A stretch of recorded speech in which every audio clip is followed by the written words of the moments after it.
നന്ദു,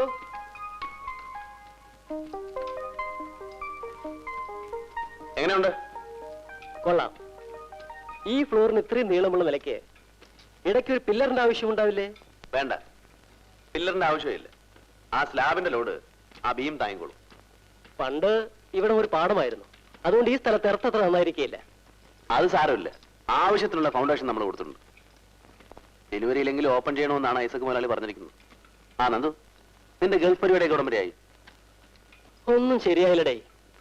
അടുത്ത മാസം പോകാമെന്ന പ്രതീക്ഷയിൽ അങ്ങനെ കഴിയുന്നു. ആ, അപ്പൊ നിന്റെ കാര്യം രക്ഷപ്പെട്ടു. കോളേജ് പഠിക്കുമ്പോഴുള്ള ആഗ്രഹമായിരുന്നല്ലോ ഫോറിനിൽ പോകണം. നിനക്ക് ഇതിന്റെ ഒന്നും ആവശ്യമില്ലല്ലോ, കാരണവന്മാര് സമ്പാദിച്ചു വെച്ചിട്ടുണ്ടല്ലോ ഇഷ്ടം പോലെ. എടാ, നമ്മുടെ ഗോപിയില്ലേ, അവൻ ഗൾഫിൽ നിന്ന് വരുന്നുണ്ട്. ആ നാറിയുടെ കാര്യം ഒന്നും പറയണ്ട. അലവലാൽ ഒരു എഴുത്തു പോലും അയക്കില്ല.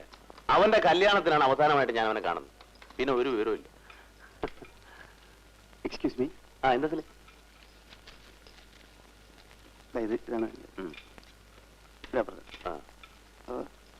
ഓക്കെ, പണി തുടങ്ങിക്കോളൂ. ആ സലീം, നന്ദുവിനെ അറിയില്ലേ? മനസ്സിലായില്ല.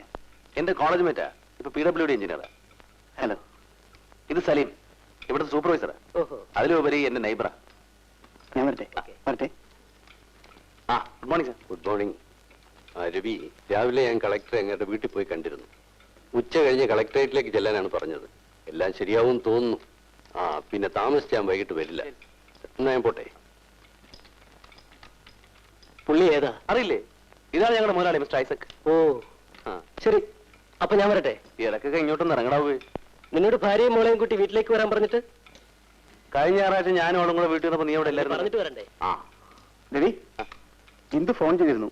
മോളെ കോൺവെന്റിൽ നിന്ന് പിക്കപ്പ് ചെയ്ത് നേരെ ഹോസ്പിറ്റലിലേക്ക് എല്ലാം പറഞ്ഞു. ആ, ഇന്ദു ഇപ്പൊ ഏത് ഹോസ്പിറ്റലിലാണ്? ഇവിടെ അടുത്ത് കുമാരൻ മെമ്മോറിയൽ ഹോസ്പിറ്റൽ. ഓഹോ.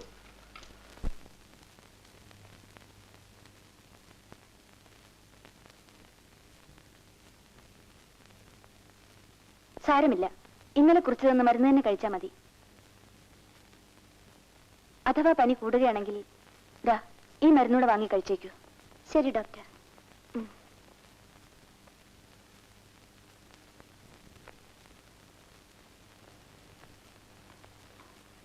എന്താ ഡോക്ടർ, പോകാറായില്ലേ? രവിയേട്ടൻ വരാമെന്ന് പറഞ്ഞിട്ടുണ്ട്. ഓ, ഞാനതങ്ങ് മറന്നു. ആ, 42-ലെ ഫാത്തിമയെ ലേബർ റൂമിലേക്ക് മാറ്റിയിട്ടുണ്ട്. കോംപ്ലിക്കേറ്റഡ് ആണോ? ഒന്നുമില്ല. എന്തെങ്കിലും പ്രോബ്ലം ഉണ്ടെങ്കിൽ എന്നെ വീട്ടിലേക്ക് വിളിക്കാൻ പറഞ്ഞാൽ മതി. ശരി ഡോക്ടർ.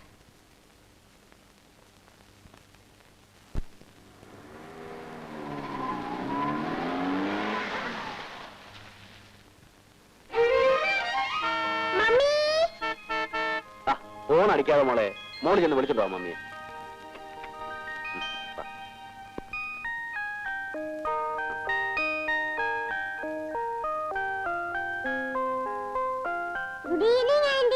ഗുഡ് ഈവനിങ് മോളെ. Aunty good evening. Good evening Mini മോളെ.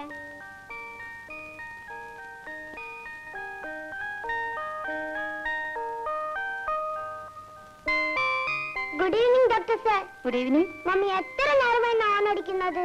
ആ, ഇപ്പൊ പോവാം മോളെ.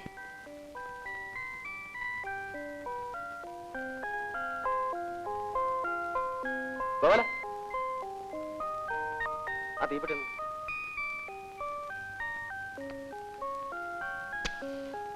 പിന്നെ എന്തൊക്കെയുണ്ട് പറയുന്നത് സാറേ? അങ്ങനെ കഴിഞ്ഞു പച്ചക്കാം.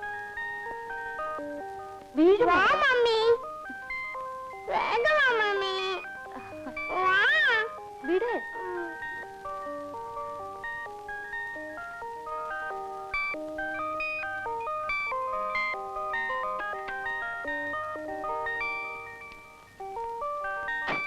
ഡാഡി.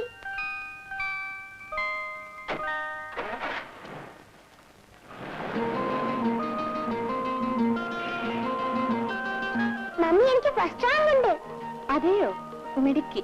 എന്താ മോളുടെ മുഖം വല്ലാതിരിക്കുന്നേ? വെയിലത്തോടി കളിച്ചോ? ഇല്ല ഡാഡി. എന്താ ഒരു ക്ഷീണം? മമ്മിയോട് എന്തെങ്കിലും ടോണിക്ക് വാങ്ങിച്ചു കഴിക്കണം. എനിക്ക് ടോണിക്കുന്നുണ്ട്, എനിക്ക് നല്ല എനർജിയാ. നീ ആര് കിങ്കോ? ആ കടയിലോട് ഒന്ന് നിർത്തും. എന്തിനാ?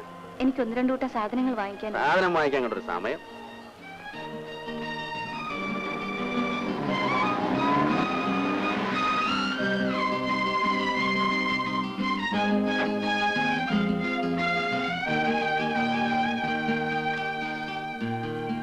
സിഗരറ്റ് വന്നോ? എത്ര വേണം? ഒരു കോട്ടൺ. ഒരു ഷേവിംഗ് ക്രീം കൂടെ താ. ഗ്രാസ്മിക്കല്ലേ? ആ, ഒരു കാഡ്ബറീസ് തരൂ. മമ്മി എനിക്കൊരു കാഡ്ബറി. വേണ്ട മോളെ, മധുരമുള്ള ഒന്നും കഴിക്കണ്ട. എന്താ ടീച്ചർ? വേണ്ടാത്ത രോഗങ്ങളൊക്കെ ഉണ്ടാവും. അതിനെന്നെ ചികിത്സിക്കാൻ മമ്മിയുള്ളത്. ആ, നിനക്ക് എന്തെങ്കിലും രോഗം വന്നാൽ മമ്മിയെ ചികിത്സിക്കാൻ വേറെ ഡോക്ടറെ നോക്കണം. ഉണ്ടായി അവിടെ അക്കൗണ്ടിൽ എഴുതിക്കോളൂ. ഓ,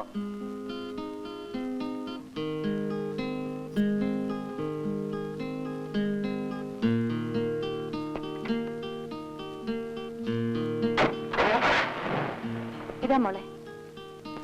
നിനക്ക് എന്തെങ്കിലും വാങ്ങിക്കാനുണ്ടെങ്കിൽ രാവിലെ ഗോപാലിനോട്ട് വാങ്ങിപ്പിച്ചാ പോരെ. ചുമ്മാ മനുഷ്യനെ മെനക്കെടുത്താൽ.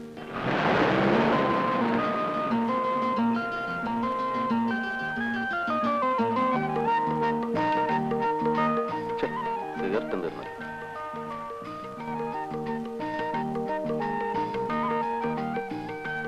ആഹാ, എന്റെ ദുശീലങ്ങളൊക്കെ അല്ല എന്റെ ഹാബിറ്റ്സ് ഒക്കെ അറിഞ്ഞ് പ്രവർത്തിക്കുന്ന ഒരു ശ്രീമതിയാണല്ലോ എനിക്ക് കിട്ടിയിരിക്കുന്നത്. കൊണ്ടുപോവാ, ഞാനൊന്ന് വലിച്ച് രസിക്കട്ടെ. Thank you.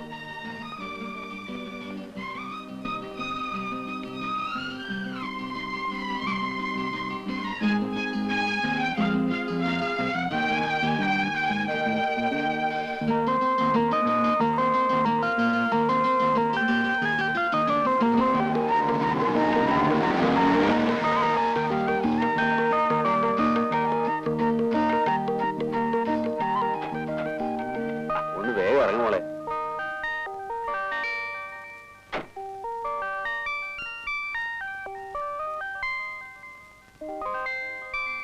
ജമീല, സലീം വന്നില്ലേ? കുളിക്ക്.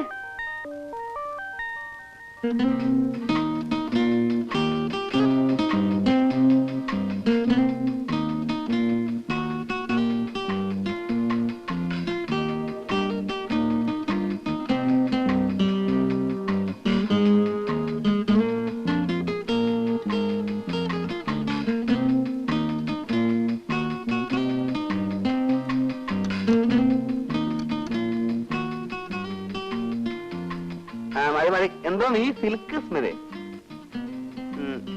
പൗഡർ ഇട്ട മുഖം ഒക്കെ വൃത്തികളാക്കിയല്ലോ. ഇങ്ങനെ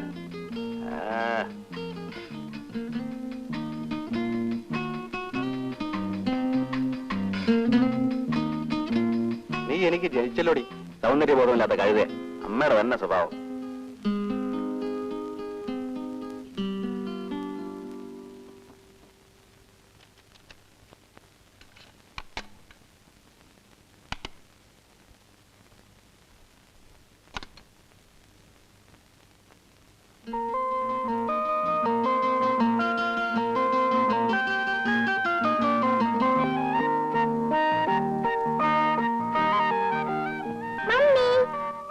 എടി മമ്മിയേ, ഒന്ന് വേഗം ആവട്ടെ. ഇതാ വരുന്നു മോളെ.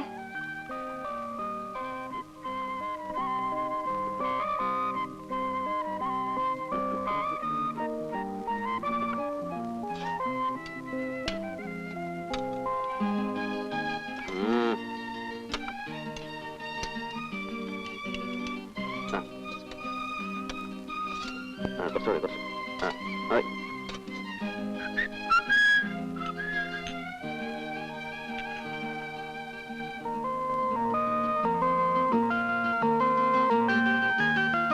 ചാരി എടുത്തരാം മോളെ. ആ വരണം വരണം. എന്തോ സലീം വന്നിരിക്കുന്നു. ആ സിമന്റ് പെർമിറ്റിന്റെ കോപ്പിയാ. നാളെ കളക്ടർ കൊടുക്കണ്ടേ? അയ്യോ, എനിക്കൊന്നും വേണ്ട. ഈ ചായയെങ്കിലും കുടിക്കൂ. ജമീലയ്ക്ക് വിശേഷമൊന്നുമില്ലല്ലോ? ഇപ്പൊ ഒന്നും ജമീലയ്ക്ക് എന്ത് പറ്റി? രവിയേട്ടൻ അറിഞ്ഞില്ലേ? ഇല്ല. സലീം ബാപ്പയാകാൻ പോകുന്നു. അത് ശരി. അപ്പൊ സംഗതി കയറി കൊളുത്തിയല്ലേ? എന്നെന്ത് പറയുന്നു? അയ്യോ, ഇയാൾക്കൊന്നും അറിയില്ല. കൊച്ചുകുട്ടിയല്ലേ? ചെലവ് വേണം കേട്ടോ. ഓക്കെ. ആരും അറിയാതെ സംഗതി ഒപ്പിച്ചിട്ട്.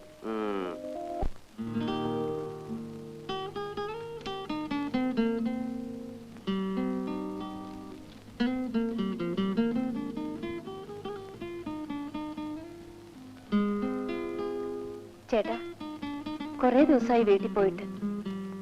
ഞായറാഴ്ച ഒന്ന് പോകാമെന്ന് കരുതിയിരിക്കുക. 2 ദിവസം ഹോളിഡേ അല്ലേ? ഡാഡി ഞായറാഴ്ച എന്റെ സ്കൂളിലെ ആനിവേഴ്സറിയാ. ആനിവേഴ്സറിക്കൊന്നും പോകണ്ട മോളെ, നമുക്ക് മമ്മിയുടെ വീട്ടിൽ പോവാം. വേണ്ട വേണ്ട, എനിക്ക് ആനിവേഴ്സറിക്ക് പോണം. മമ്മി ഒന്നില്ലെങ്കിലും വേണ്ട, ഡാഡി വന്നാ മതി. നിഷയുടെ ഡാൻസ് ഉണ്ട്. മോളുടെ സ്കൂളിൽ ആനിവേഴ്സറിക്ക് ഡാഡി വന്നില്ലേ പിന്നെ ആരുടെ ആനിവേഴ്സറിക്കാ ഡാഡി പോകുന്നത്? നീ പോളി അവിടെ അവളുടെ ഒരു വീട്. നല്ല ഡാഡി. ഓ, ഒരു ഡാഡിയും മോളും 2 പ്രാവശ്യമായി വീട്ടിൽ പോക്ക് മാറ്റി വെക്കുന്നു.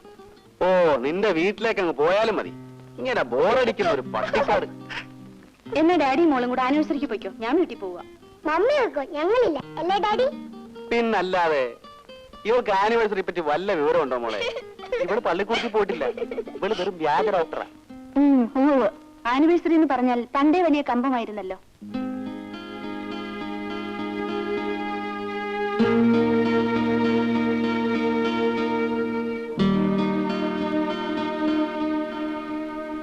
ഡാഡി മമ്മി എന്തിനാ ചിരിക്കുന്നത്? വെറുതെ ചിരിച്ചതാണ് മോളെ. വെറുതെ ചിരിക്കുന്ന ഒരു പ്രാന്തമാറുന്നാ ഞങ്ങള് മിസ് പറഞ്ഞത്. ആ, മോളൊന്ന് കിടന്നുറങ്ങിക്കേ. ആ, വാ ഉറങ്ങി. താഴെ ഇറങ്ങി കിടക്കുമോളെ, ഇങ്ങനെ കിടന്ന ഡാഡിയുടെ നെഞ്ചു വേദനിക്കില്ലേ? നിനക്ക് വേറെ ജോലിയൊന്നുമില്ലേ? അവൾ അവിടെ കിടന്നാലേ ഉറങ്ങത്തുള്ളൂ. ഉറങ്ങിയില്ലേ പിന്നെ പാതിരാത്രി വരെ മനുഷ്യനിട്ട് മെനക്കെടുത്താൻ. മോളെ എല്ലാ ദുശീലങ്ങളും പഠിപ്പിച്ചു. ഡാഡി ആനിവേഴ്സറിക്ക് പോകുന്ന കാര്യം മറക്കരുത്. ആ, വേഗം കിടന്നുറങ്ങിയാ കൊണ്ടുപോവാ. ഇറങ്ങിക്കോ.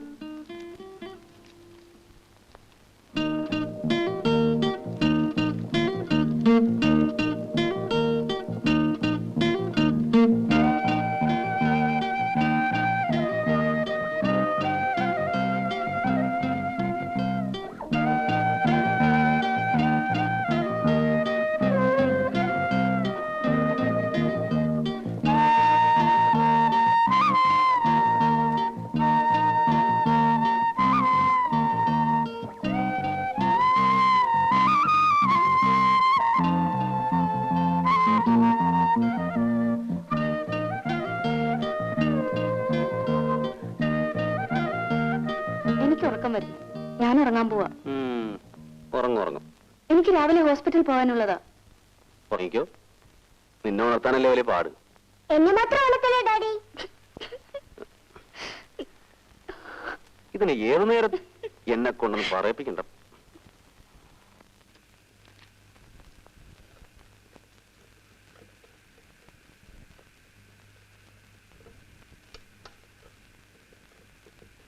ജമീല,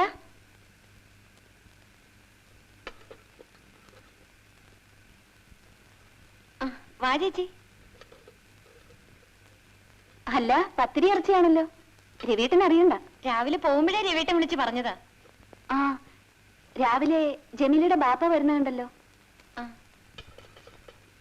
ചേച്ചി ഇരിക്കുന്നില്ലേ? ഇല്ല, ഞാൻ ഈ പിൽസ് തരാനാ വന്നത്. ജമീലയ്ക്ക് ഓർമ്മയില്ലെങ്കിലും സമയത്തിന് മരുന്ന് തരേണ്ടത് ഡോക്ടറുടെ ഡ്യൂട്ടിയല്ലേ. എന്റെ പേഷ്യന്റ് ആയി പോയില്ലേ? ഇപ്പൊ ക്ഷീണമൊന്നുമില്ലല്ലോ? ഇല്ല. ദേ, 2-3 മാസം വളരെ സൂക്ഷിക്കണം. രണ്ടും കൂടെ കിടന്ന് സർക്കസ് കാണിച്ച് ഉള്ളതും കൂടെ കളയരുത്, പറഞ്ഞേക്കാം. പോ ചേച്ചി. കഴിക്കുന്നില്ലേ? ഇതൊന്ന് വലിച്ചു കേട്ട്. അല്ല, പെരുന്നാളിന് ക്ഷണിക്കാൻ ബാപ്പ വന്നിരുന്നു കേട്ടു. വന്നിരുന്നു. നീ പോകണ്ടെന്ന് പറഞ്ഞ കാരണം ജമീല വലിയ വിഷമത്തിലാണെന്ന് എന്തു എന്നോട് പറഞ്ഞല്ലോ. അവളെങ്ങനെ പറഞ്ഞിട്ടിരിക്കും? എടാ, ഈ പെണ്ണുങ്ങളുടെ ആഗ്രഹം ഇതൊക്കെയാണ്. പെരുന്നാളിനും ഉത്സവത്തിനുമൊക്കെ അവരവരെ വീടുകളിൽ പോയി ഭർത്താക്കന്മാരുടെ വീരഗാഥകളും ഒക്കെ പാടി 1-2 ദിവസം അങ്ങനെ സുഖമായിട്ട് കഴിയുക. അതൊക്കെ ഒരു സന്തോഷമല്ലേടാ? ശരിയാണ്, പക്ഷേ അവർക്കധികം ഫ്രീഡം കൊടുക്കുന്നത് നല്ലതല്ല. ആ, നിനക്കതിന്റെ സൈക്കോളജി അറിയാൻ പാടാഞ്ഞിട്ടാ. നമ്മുടെ മനസ്സിലുള്ളത് നമ്മൾ പുറത്ത് കാണിച്ചില്ലെങ്കിൽ അവർക്കൊരു തോന്നലുണ്ടാവും, എന്റെ ഭർത്താവിന് എന്നോട് സ്നേഹമില്ല. അവരുടെ മനസ്സിനെ നമ്മൾ ഒരിക്കലും വിഷമിപ്പിക്കാൻ പാടില്ല, പ്രത്യേകിച്ച് ഇങ്ങനെ ഗർഭിണിയായിരിക്കും. അല്ല, നിനക്ക് ഒന്നും പറഞ്ഞാൽ മനസ്സിലാവില്ല. പെണ്ണുങ്ങളുടെ മനഃശാസ്ത്രം ശരിക്ക് പഠിച്ചവനാ ഞാൻ. ഓ, അതെനിക്ക് നേരത്തെ അറിയാലോ. എന്റെ എല്ലാ തെറ്റുകളും കുറ്റങ്ങളും അറിഞ്ഞു വെച്ചുകൊണ്ടാണ് അവൾ എന്നെ വിവാഹം കഴിച്ചത്. അങ്ങനെയുള്ള അവളെ ഞാൻ സ്നേഹം കൊണ്ട് ശ്വാസം മുട്ടിച്ചില്ലെങ്കിൽ ദൈവം എന്നോട് പൊറുക്കില്ല.